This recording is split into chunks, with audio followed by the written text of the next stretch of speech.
Bah, spa, bah. Wesh les gars, salam alaikum à tous les musulmans et que Jésus-Christ soit avec vous pour tous les chrétiens. Bah. Bon, la sœur d'MHD aurait complètement menti sur la sortie de prison de MHD. Donc comme vous pouvez le savoir, MHD est bel et bien encore incarcéré à la côté de la mer. Pourquoi? Nous avons la réponse, certainement pour avoir une paire de mecs qu'il a su sur Insta.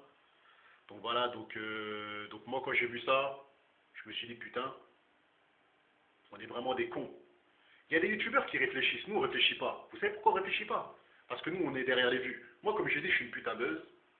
Je suis une putain buzz quand je suis sur YouTube. Pour moi, depuis que j'ai monétisé, je cherche les vues. Moi je suis franc avec moi-même. Il y en a qui vont dire ouais, je suis sur YouTube comment dire, parce que tout simplement c'est ma passion, j'aime faire des vidéos, j'aime faire des montages, fuck. Moi je suis là pour les vues. À partir du moment où j'ai monétisé, on cherche le maximum de vues. Donc dès qu'on a entendu cette information de la folle, moi j'appelle la folle, de dire que son frère il est tombé enfin qu'il est sorti de prison, eh ben on a sauté sur l'occasion, on a fait la vidéo.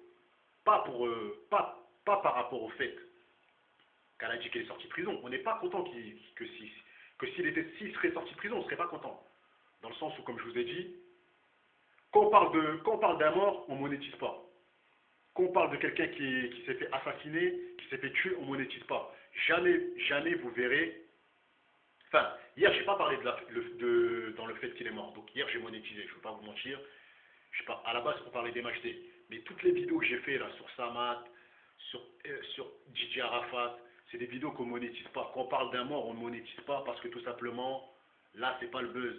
Mais quand on parle de ces cons là, des mecs comme MHD ou des rappeurs qui sont en train de se bagarrer, on monétise, on fait du bif sur eux, on s'en bat les couilles. Parce qu'il faut être clair, mes frères et sœurs. Dans la vie, il faut être franc avec soi-même. Il ne faut pas faire l'hypocrite.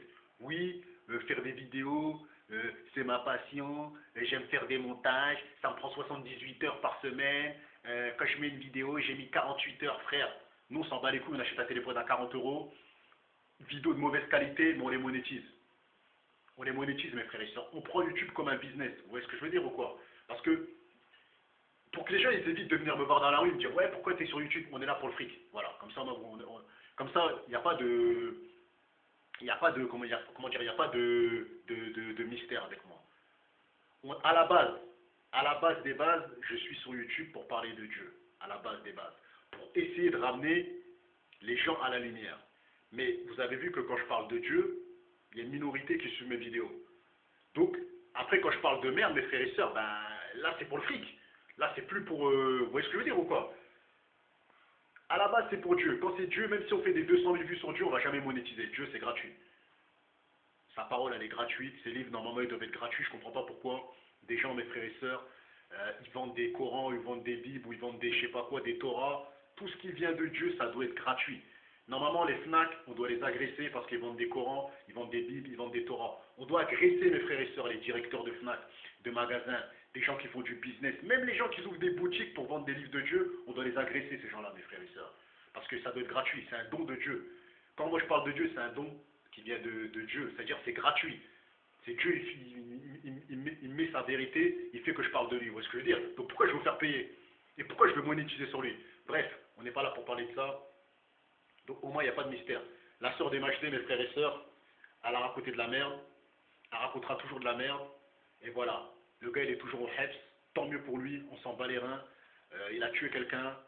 Moi, comme je vous ai dit, je sais pas comme je vous ai dit, je ne vous l'ai pas encore dit, mais là, je vais vous le dire. J'ai quelqu'un qui habite dans le 19e arrondissement. Il a grandi à Danube avec les mecs de section d'assaut. Il a grandi avec Gims, Black M, Dawala. Il connaît très bien Dawala.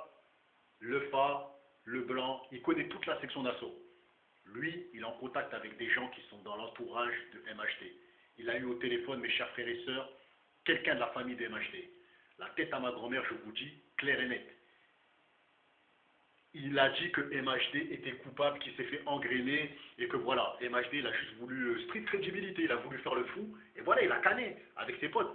Mais c'est juste parce que, voilà, on fait du rap, on veut montrer qu'on est des gangsters.